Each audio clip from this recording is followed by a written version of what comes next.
दूसरा कहा जाता है कि जो भौतिक विज्ञान होते हैं, जैसे फिजिक्स है या केमिस्ट्री है या बायो, उनमें एक सुनिश्चितता होती है और एक रूपता होती है, जबकि राजनीति विज्ञान में सुनिश्चितता और एक रूपता नहीं होती है।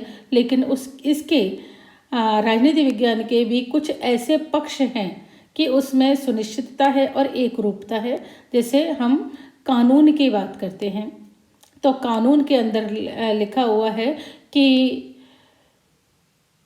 ये कानून, मतलब इतने सारे कानून बन चुके हैं, तो कानून हमारे संविधान के अंतर्गत जो लिखे हुए हैं वो कानून निश्चित है, उसके अंदर सुनिश्चितता है, मतलब निश्चित है। ऐसा नहीं है कि आज कोई कानून है और कल नहीं है। यदि उस कानून को बदलना भी पड़ता है तो उसके लिए उस कानून को एक लंबी प्रक्रिया से गुजरना पड़ता है।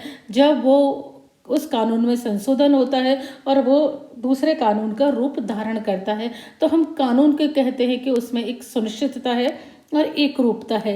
न्याय की बात करते हैं तो न्यायपालिका के अंदर भी सुनिश्चितता है। एक मजिस्ट्रेट अपनी योग्यता के आधार पर न्याय विभाग में आता है और अपनी योग्यता के आधार पर ही वो या आगे बढ़ता जाता है और एक मुख्य न्यायाधीश पद को वो प्राप्त करता है। तो उसके अंदर भी सुनिश्चितता है, एक रूपता है।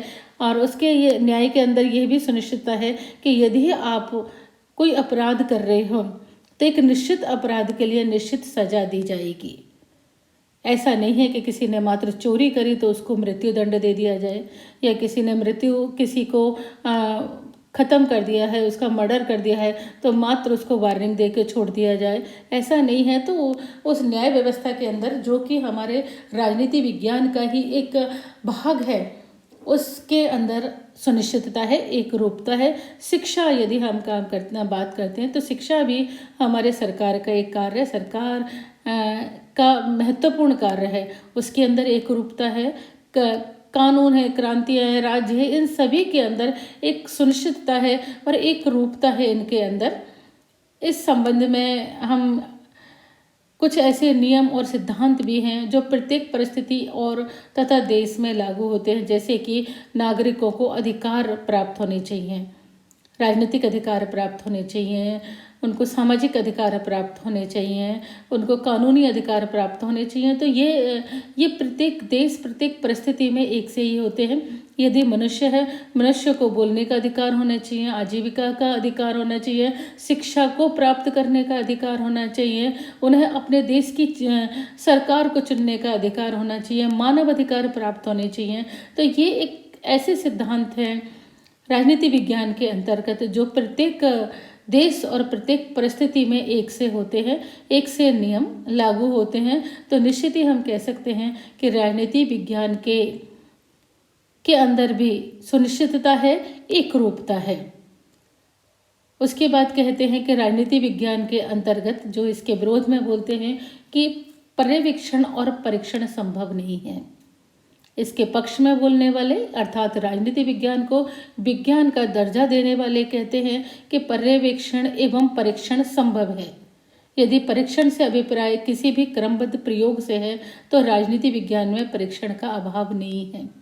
यदि भी राजनीति विज्ञान, पदार्थ जो विज्ञान होते हैं उनकी तरह, पदार्थ विज्ञानों की तरह उनका अध्ययन, राजनीति विज्ञान का अध्ययन एक प्रयोगशाला में बैठकर नहीं किया जाता। इतनी सरलता से इसका अध्ययन नहीं हो सकता या प्रयोग नहीं हो सकते। इसके राजनीति विज्ञान की जो प्रयोगशाला है वो पूरा मानव समाज है और इसकी जो विषय वस्तु है वो मानव का व्यवहार है। उसमें परिवर्तन होते रहते हैं, लेकिन फिर भी पर्यवेक्षण या परीक्षण संभव है। मान लीजिए कि हम मनुष्य, यदि आप कोई एक ऐसा व्यक्ति या एक ऐसा नेता जो खड़ा होता है जो जनता की भलाई के लिए सोचता है, तो निश्चित ही समस्त मानव का जो व्यवहार है वो उसके ऊपर की तरफ आकर्षित होता है और उसे भारी मतों से विजयी प्राप्त होती है।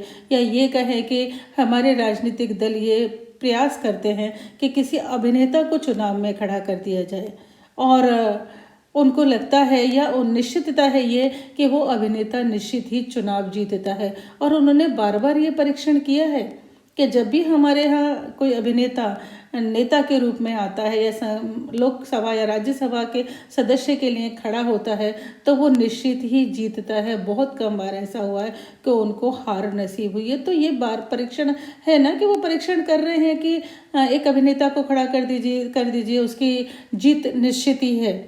तो इस तरीके से पर्यवेक्षण और परीक्षण भी हमारे राजनीति विज्ञान के अंतर्गत होते हैं। उतने सटीक नहीं होते जितने पदार्थ विज्ञानों के अंतर्गत होते हैं, लेकिन फिर भी संभव है। और जो पदार्थ विज्ञान है उनके अंतर्गत कहा जाता है कि कार्य और कारण में संबंध होता है। इसके विपक्ष में बोलने वाले कहते हैं राजनीति विज्ञान के अंतर्गत भी जो भी कार्य होता है उसके पीछे कारण निश्चित होता है। इसके विपक्ष में बोलने वाले कहते हैं कि राजनीति विज्ञान के अंतर्गत कार्य और कारण में कोई संबंध नहीं होता है। उसका उदाहरण देते हुए वो कहते हैं कि फ्रांस, रूस और चीन में जो क्रांतियां हुई उनके अलग अलग कारण थे, लेकिन आप और हम सब समझते हैं कि जब भी क्रांति होती है उसका एक ही कारण होता है और वो कारण होता है कि जो शासक होता है उसका अत्याचार अपने चरम पर पहुंच जाता है। वो जनता के साथ बहुत अत्याचार करता है और उसे अपने अधिकारों से वंचित कर देता है।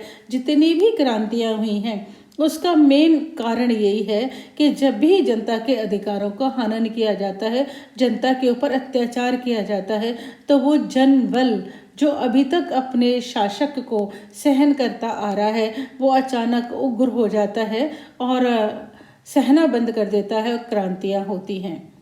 चाहे वो स्वतंत्रता आंदोलन हो, चाहे कोई भी क्रांति हो, तो निश्चित ही हो प्रत्येक क्रांति के कारण के पीछे एक ही कारण होता है और वो होता है अत्याचार को चरम पर पहुंचना और मनुष्य का या लोगों का अपने अधिकारों से वंचित होना। वो क्रांति चाहे भारत में हो, वो क्रांति चाहे फ्रांस में हो, चाहे रूस में हो, चाहे चीन में हो, कहीं भी हो वो क्रांति, उस क्रांति के पीछे यही कारण निश्चित होता है।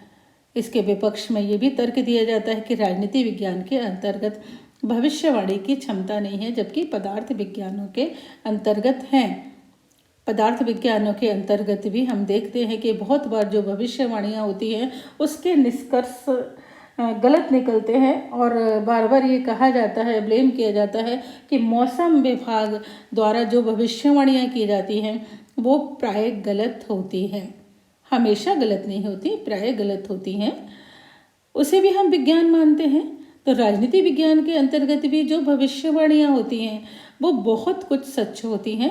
भविष्यवाणियाँ जैसे मान लीजिए कि यदि हमारा कोई प्रतिनिधि जिसको हमने वोट देकर विजय प्राप्त किया है, यदि वो हमारे लिए अच्छा कार्य करता है, जन कल्याण का कार्य करता है, तो हम भविष्यवाणियाँ की जाती है कि यह दोबारा जीतेगा, या हम भविष्यवाणी कर सकते हैं कि आगे आने वाली जो सरकार है वो किसकी होगी, कौन नेता बनेगा।